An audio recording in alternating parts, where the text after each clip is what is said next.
کسی مہمان کے انتظار کرتے کرتے جب وہ گھر آ جاتا ہے تو خوشیاں دوبالا ہو جاتی ہیں۔ یہ اللہ تعالیٰ کا کتنا بڑا کرم و احسان ہے کہ رجب سے ہم دعا کرتے رہتے ہیں کہ اے اللہ رجب و شعبان میں برکت دے دے اور رمضان تک ہماری زندگی کو پہنچا دے، اور رب تعالیٰ نے آپ سب کی سن لیا اور رمضان آپ سب کو دے دیا۔ ورنہ آج بھی کچھ لوگوں کی موت ہوئی ہے، آج کے دن بھی کئی لوگوں کی موت ہوئی ہے، چاند دکھنے سے پہلے بھی کچھ لوگ قبرستان جا چکے ہیں۔ وجہ یہ ہے کہ وہ رجب بھی پا لیے، شعبان بھی پا لیے، مگر ان کی زندگی میں اس سال کا رمضان نہیں لکھا ہوا تھا، اور جسے رمضان مل گیا اللہ کا ایک اور احسان اس کے ساتھ ہے۔ لہٰذا اے سنی مسلمانوں اس کی قدر کرو، اسے ہلکے میں نہ لو۔ رمضان المبارک جیسی آ جاتا ہے تو اللہ تعالیٰ سب رزق کے دروازے کھول دیتا ہے، اور تمہارے لیے اتنے انتظامات اس نے کر رکھے ہیں کہ شیاطین چھیڑ چھاڑ کے لیے تمہارے ساتھ نہ رہیں، ان کو بند کر دیا گیا کہ تم خالص اللہ کی عبادت کرتے رہو، کوئی شیطان تمہیں پریشان نہ کرے۔ اسی لیے تو قید کر کے رکھا گیا شیطانوں کو، جب تک عید کا چاند نظر نہیں آئے گا کوئی شیطان نہیں اترے گا۔ میرے عزیزو، اللہ تعالیٰ نے تمہارے لیے انتظامات اتنے کیے، یہاں تک کہ حدیث رسول ہے، میرے آقا فرماتے ہیں قیامت کے دن رمضان اور قرآن جس کی حمایت میں کھڑے ہو گئے اس سے جنت میں جانا واجب ہو جائے گا، جس کی یہ شفاعت کر دیں رمضان اور قرآن۔ اور ساتھ میں میرے آقا صلی اللہ علیہ وسلم نے یہ بھی فرمایا، یاد رکھو رمضان اور قرآن جس کے خلاف کھڑے ہو گئے تو پھر اس کو دوزخ میں جانا واجب ہو جائے گا۔ اللہم اجعل القرآن حجتا لنا لا حجتا علینا، اے اللہ قرآن کو ہمارے لیے سفارشی بنا، مددگار بنا، ہمارے خلاف مقدمہ کرنے والا نہ بنا۔ آج رمضان المبارک کی جو خصوصیات ہے وہ تراویح کی شکل میں ہمیں ملی ہے۔ بہت سارے لوگوں کو ایسا لگتا ہے کہ 20 رکعت ہے، لمبی ہے، کون پڑھے گا، پھر پڑھ لیں گے، پھر دیکھ لیں گے۔ جس کے اندر یہ سستی اور کاہلی آئی، یہ علامت میں بتا رہا ہوں آپ کو، علامت حدیث رسول ہے، نماز صرف منافق پر بھاری ہوتی ہے، مومن پر نہیں۔ مومن ہوگا تو نماز میں لذتیں محسوس کرے گا، منافق ہوگا تو اس کے لیے نماز اور بھاری ہوگی۔ ارے امام صاحب اتنی لمبی قرات کرتے ہیں، کھڑے ہیں تو کھڑے ہو گئے، رکوع میں جا ہی نہیں رہے، یہ کس کو بھاری لگتی ہے؟ جس کے اندر نفاق ہو۔ وَإِنَّهَا لَكَبِيرَةٌ إِلَّا عَلَى الْخَاشِعِينَ، آج ہم نے تلاوت بھی کیا ہے اس آیت کو پہلے پارے میں۔ رب تعالیٰ فرماتا ہے یہ اللہ سے خوف کرنے والوں کے لیے نماز بھاری ہو ہی نہیں سکتی، منافقین کے لیے یہ بھاری ہے۔ قرآن میں ان کی صفت بیان کیا اللہ تعالیٰ نے، منافقین جب نماز کے لیے کھڑے بھی ہوتے ہیں، یراؤن الناس، لوگوں کو دکھانے کے لیے کھڑے ہوتے ہیں، اور لوگوں کو دکھانے کے لیے کھڑے ہوتے ہیں، ان کا ایمان نہیں ہوتا کہ اس نماز سے کچھ ملے گا۔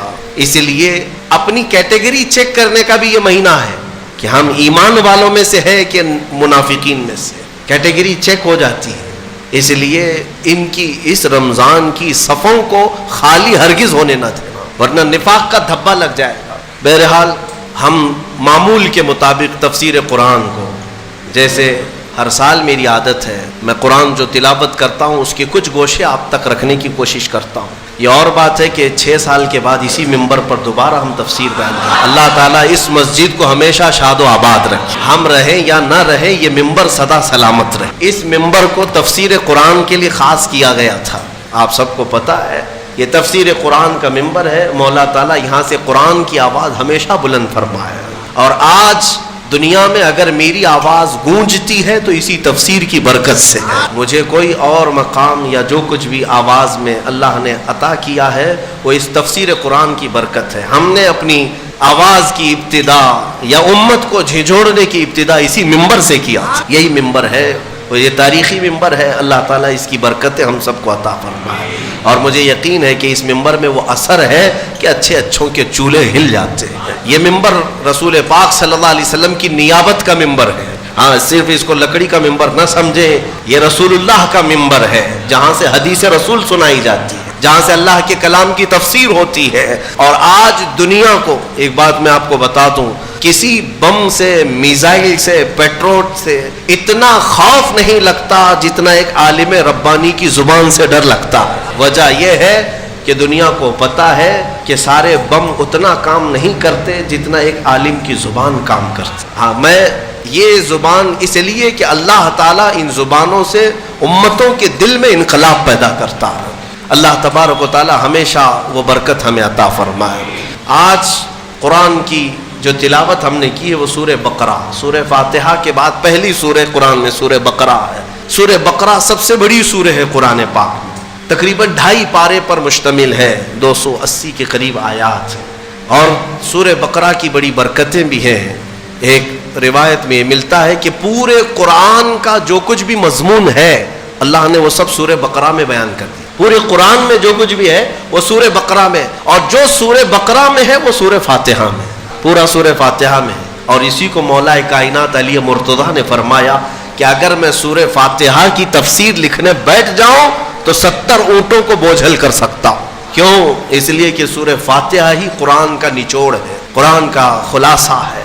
بہت ساری آیتیں ہیں تفسیر بیان کرنے کے لیے، وقت اتنا نہیں ہوتا، مختصر سی چند چیزیں آپ کے سامنے رکھتے ہیں۔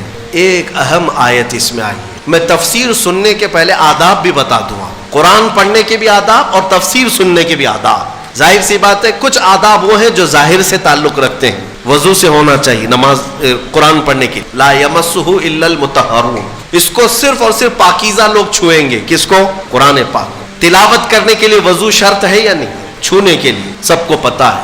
ادب یہی ہے، ظاہری ادب یہ ہے کہ پاک رہے، جنوبی نہ رہے، حیض و نفاس والی عورت نہ رہے۔ قرآن پاک کے لیے یہ ظاہری آداب ہوئے، کچھ باطنی آداب بھی، قرآن پڑھنے کے لیے کچھ باطنی آداب بھی ہیں۔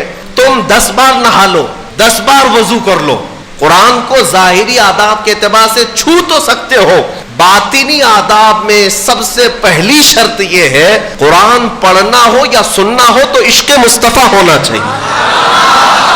ہاں، بغیر حب مصطفیٰ کے اگر قرآن پڑھے گا تو پھر گمراہی کی طرف بھی جا سکتا۔ قرآن تو قرآن ہے۔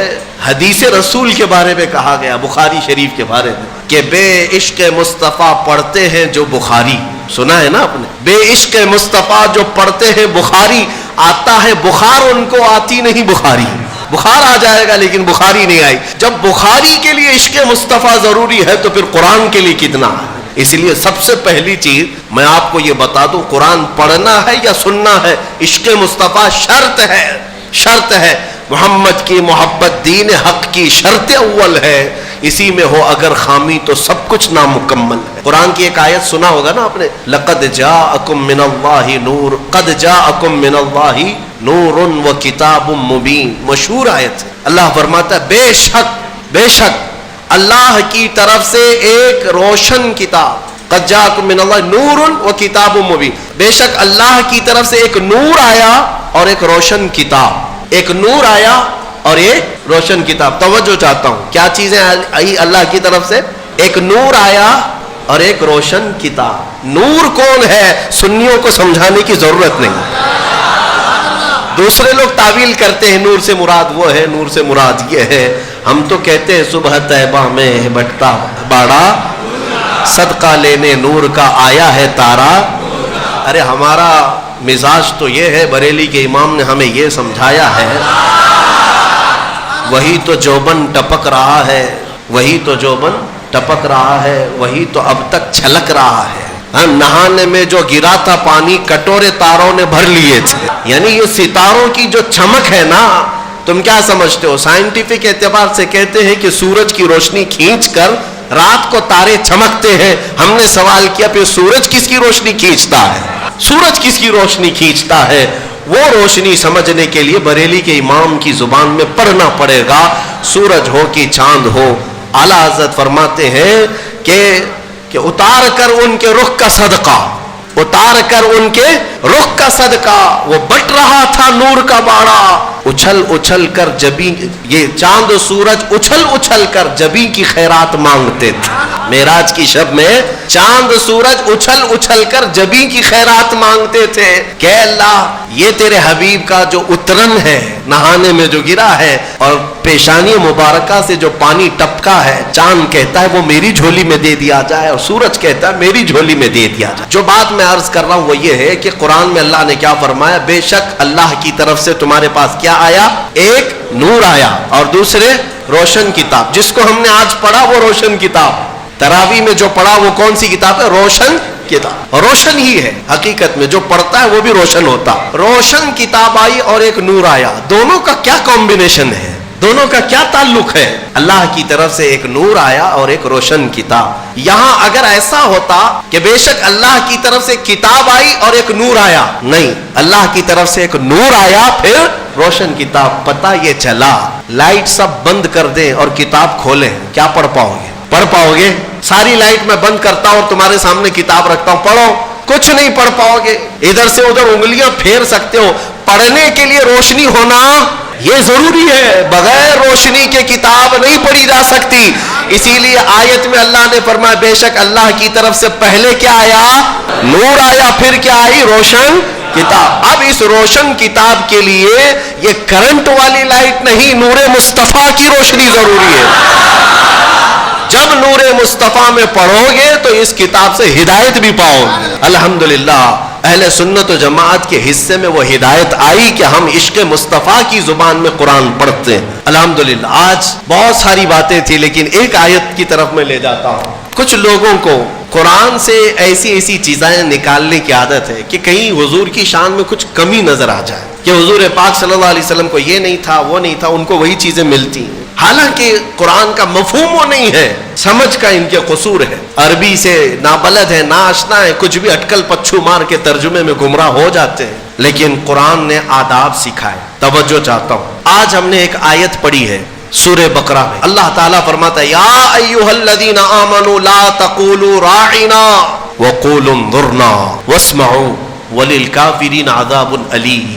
اے ایمان والو راعینا مت کہو، راعینا مت کہو. کیا مطلب ہے اس کا؟ تھوڑا سا عربی میں سمجھا دوں. ہوتا یہ تھا کہ رسول پاک صلی اللہ علیہ وسلم جب مجلس میں صحابہ کو درس دیتے، کوئی بات اگر کسی صحابی کو سمجھ میں نہ آتی تو وہ یوں کہتے راعینا یا رسول اللہ. آپ کہتے نا پارڈن می، پارڈن می. ایک ٹیچر کو کہا جاتا ہے کہ دوبارہ ارشاد، دوبارہ ارشاد. کیوں؟ کہ آپ دوبارہ بیان فرمائیں تاکہ میں اور سمجھ سکوں. تو صحابہ کیا کہتے تھے؟ راعینا یا رسول اللہ. اے اللہ، اے رسول اللہ ہماری رعایت کر دیجئے تھوڑی سی.